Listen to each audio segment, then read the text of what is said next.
साथियों नमस्कार, मैं Rajendra Kumar news point of view से आपका स्वागत है हमारे नियमित कार्यक्रम लानत है में। हम लोग सुख धर्म हैं और हमेशा सुख चाहते हैं, लेकिन ये भी सच है कि जितना सुख हम चाहते हैं उतना ही दुख का सामना हमें करना पड़ता है। सबसे बड़ा दुख तो मौत है, लेकिन जब जीवन में सुख रहता है तो ना तो हम किसी दुख की बात करना चाहते हैं, ना ही मौत की। यही हमारी सबसे बड़ी भूल होती है।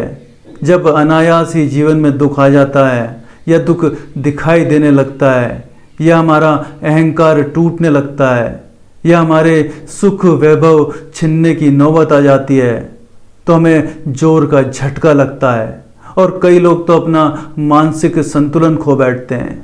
यही हो रहा है इंडिया के प्रधानमंत्री मोदी के साथ। वो अपना मानसिक संतुलन जैसे खो बैठे हैं। मोदी जी पिछले 22 साल से राज्य सत्ता का उपभोग कर रहे हैं, हर सुख सुविधा को भोग रहे हैं, हजारों करोड़ों के प्लेन में चलते हैं, करोड़ों रुपए की गाड़ियों में घूमते हैं, चारों तरफ चाटुकार हैं, झूठी वाई है, झूठ का साम्राज्य है।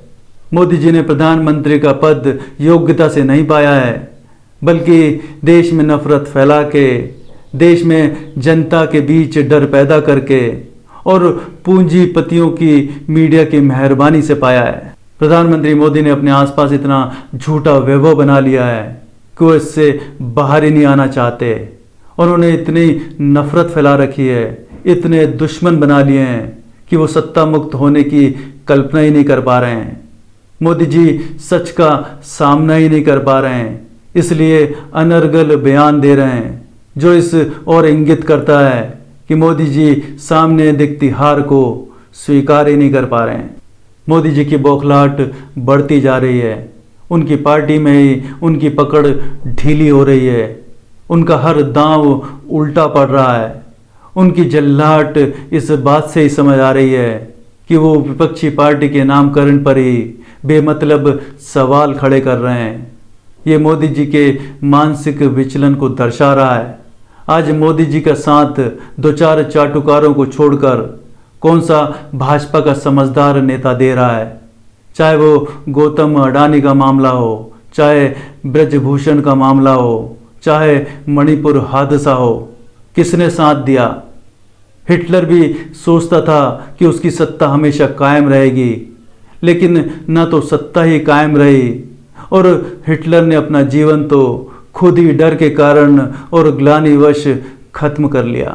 ये हमारे प्रधानमंत्री नरेंद्र मोदी की बदकिस्मती है कि उन्हें इंडिया में मुजाहिदीन, पीएफआई और ईस्ट इंडिया कंपनी दिखती है।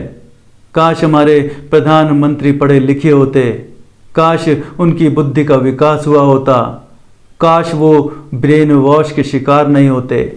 लेकिन गलती उनकी नहीं है। दरअसल उनके भीतर की नैतिकता मर चुकी है।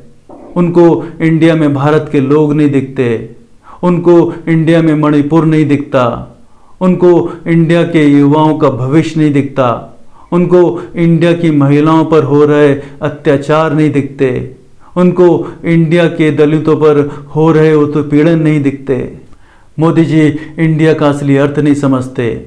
मोदी जी के इंडिया में तो अलगाववाद है, अराजकता है, हिंसा है, घृणा है, नफरत है।